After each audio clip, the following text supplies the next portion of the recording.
All right, it's Larry Gonzalez here with your Monday rate update and a big week. This is Jobs Week, ladies and gentlemen. And we are going to kick it off on Monday with construction spending and ISM manufacturing. Tuesday, we get the JOLTS report, which is the job opening labor turnover survey. Wednesday, we get the ADP private sector job report. Bank of Canada makes their rate decision.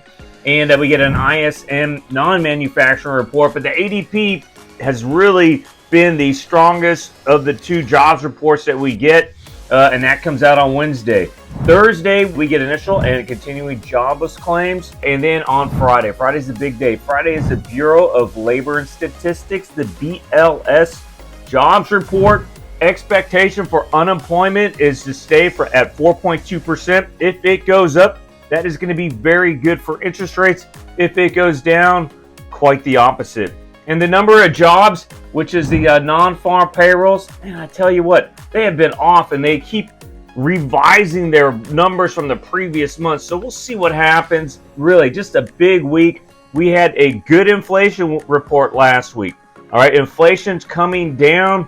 If we get a jobs report that shows unemployment going up, we could see the Fed that following, or actually 2 weeks from there, lowering the Fed funds rate. That would be very good news. So let's see. Big news this week. There will be a lot of movement and a lot of continued volatility in the markets. We also have to consider what is going to happen. Secretary Bessent spoke this weekend and said that they're really close on a few big country tariff trade deals. So we'll see how that goes. All right. Let's talk about the rates. As for mortgage rates, conventional rates eclipsed 7% during the week, but ended the week at 6.95%.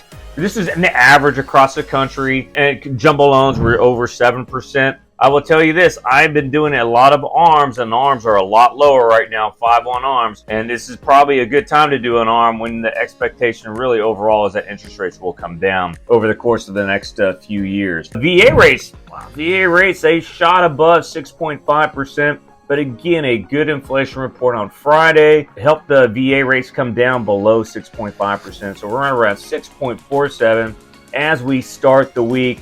But that is great news. Great news in the sense that we ended the week on a down note. We'll see what happens this week. Again, a big jobs week ahead. That's all I have for you. Have a great week. We'll talk to you later. Aloha.